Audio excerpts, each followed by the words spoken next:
This is the Joby Wavo Air wireless microphone system, and I'm going to cut right to the chase and let you know that you should not buy it, at least not for MSRP. Now, when Joby released this about 2.5 years ago, immediately the $250 price tag was likely pushing it a little bit. But today, it's not even close. Competitors in that price range have far exceeded what this thing is capable of. Luckily, at least as of the time of filming, you can pick one of these up on Amazon for just $59. Now, how they're selling a product for more than 75% off, I don't know. But either way, as a $60 wireless microphone system, there are some legitimate reasons why you should consider buying this. Now, before we dive into those, I will let you know that Joby sent this over to me for review. However, all of the opinions are my own. They had no say in the video contents. So now, let's jump into it. The Wavo Air comes with two different microphones, and each one has an optional windscreen that you can attach to the top to block out wind noise. They connect to a single wireless receiver, which you can attach to any sort of camera, phone, or other recording device. By far the highlight of the system, though, is the accessories, and especially the unique mounting mechanism that it employs. On the back of each mic, you'll see this circular mount, which allows you to mix and match different methods for attaching the mic and the receiver when in use. It's an innovative system that I hope they continue to grow and evolve over time because I think it's really unique and really special. Now, in the box comes the most common attachment, which is the clip that I'm using right now. You can use this for both microphones. In competing microphone systems, this clip is often the only attachment mechanism, and it's often just permanently affixed to the back of the mic. Now, as an alternative, you can use this magnetic lanyard. While each mic comes with a clip, there's only one magnetic lanyard included. Let's try it out now.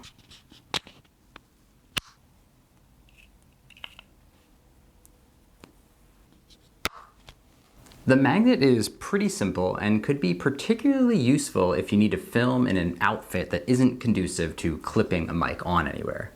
Now, in addition to the accessories on the microphone end, there's also attachments on the receiver end. One of which lets you attach it to a cold shoe mount on your camera or some other piece of mounting device, and another that lets you clip onto a Joby GorillaPod leg or some other small leg or arm.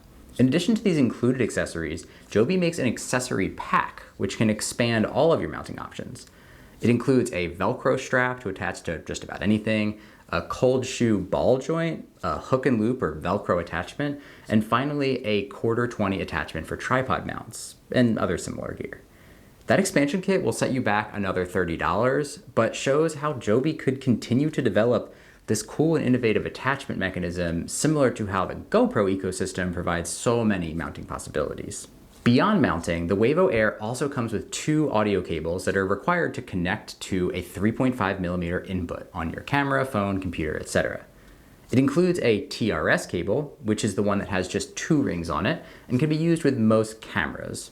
And it also includes a TRRS cable, which has 3 rings on it and can connect to smartphones or laptops. The simple way to think about it is that if your port is just a microphone port, you use TRS with 2 rings. If your port handles both microphone in and speaker out, like on a phone or laptop, then you need the TRRS with 3 rings. That distinction is something that I've often been confused about in my life, so hopefully it clarified the difference for at least a few of you out there. If it did, maybe hit that subscribe button. We're actually trying to hit 10,000 subscribers by the end of the year, so every new sub helps.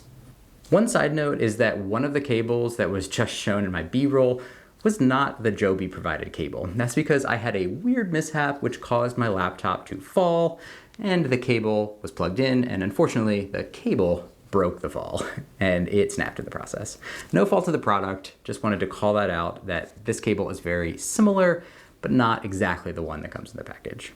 Finally, the last thing to call out is that when using the Wavo Air system, you can either use the onboard microphones, as I've been doing just now, or you can use the microphone input jack that's on each of the microphone's sides. And you can attach either your own microphone or one of the 2 included lavalier microphones. So let's try that out now.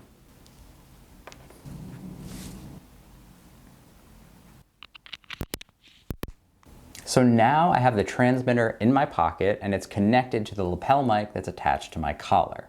This gives you a ton of flexibility to move around when recording and allows you to create a really professional look with this classic lapel mic if you don't want the large black and red mic visible in your shot. Also, now that you're hearing the lapel mic in action, you've gotten a taste for all the different variations of recording and what they sound like. Overall, I think that the sound quality is pretty good, especially the onboard microphone, which really surprised me in just how capable it was. When you're on the go with this microphone, the Wavo Air gets up to 6 hours of battery life and can transmit up to 50 meters or 164 feet. This means that you can roam freely when recording without being concerned about losing connection to your microphone. Okay, microphone back in hand, let's summarize. This microphone system has 2 microphones, transmits sound wirelessly, includes an innovative mounting mechanism on the back, comes with a ton of accessories, including lavalier microphones, and sounds pretty solid. So why did I start this video off by telling you not to buy it? Well, that brings us to all the things that this system is missing. And I'll start with what is probably the most glaring issues, and that's gaps in just the core capabilities. Despite there being 2 microphones, the Wavo Air only supports a single track of audio recording. There's also no internal recording capabilities, and there's no safety track. All of these boil down to risky operations if you're recording something that simply cannot be redone. Any issues with one microphone, with the connection to the receiver, or just with the gain setting could result in major issues for your recording quality. Further compounding that challenge is the lack of headphone monitoring on the receiver end. This could be a saving grace to catch issues in the moment, but since it's not available, you're reliant on whatever your camera has available to you for monitoring audio levels or using headphones to monitor. Adding to these usability issues is the fact that it's nearly impossible to tell what level of gain you're at based on the LEDs. Now, there are 6 levels of gain and 3 LED used to show the level. So level 1 and 2 look the same, 3 and 4 look the same, and 5 and 6 look the same. As I've used it, I didn't bother with the LEDs. Instead, I just went all the way down to 0 and then worked my way back up to the number I was looking for. Speaking of 0, the only way to mute the Wavo Air is by setting the gain down to 0. Mute is important in this case since there are 2 microphones, but they only record to a single audio track. If someone needs to cough or talk to someone off frame or any other number of things that require the use of a mute function, they have to click all the way down multiple times for their setting to go to 0. Worse still is that the clicks to change the gain make an audible sound that the microphone picks up. Here you go. The result is that there is technically a mute capability, but it's not practical at all. Finally, the physical design that Joby has delivered also has some issues. The plastics feel cheap and light, the bright red color may be off-putting for many users, and the lack of a charging case or any sort of storage for the myriad of accessories is pretty hard to look past.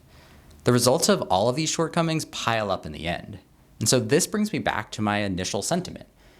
This microphone's absolutely not worth $250 in my opinion. However, everything changes when it suddenly becomes 75% cheaper and essentially the cheapest mic of its kind on the market today. This takes it away from competing with the likes of DJI and Rode, where most of those shortcomings that I've called out are addressed. Instead, I think about who might be able to use this as an entry-level microphone and the benefits that it may provide to them. I think that this microphone makes sense for someone who needs a wireless microphone specifically, but is looking for a budget entry-level option. This type of mic is common in situations like a man-on-the-street format where you're interviewing strangers, or in the travel genre, where small, light, and flexible uses are key priorities.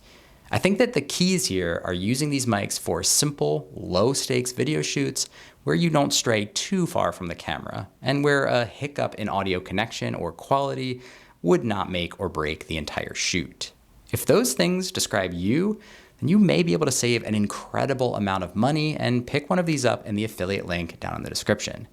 If, on the other hand, you're seeking a professional audio solution where you'll have multiple hosts talking simultaneously, or where key events happen once and only once, then I wouldn't say that this is an option for you at all, and you should probably just stick to either DJI or Rode.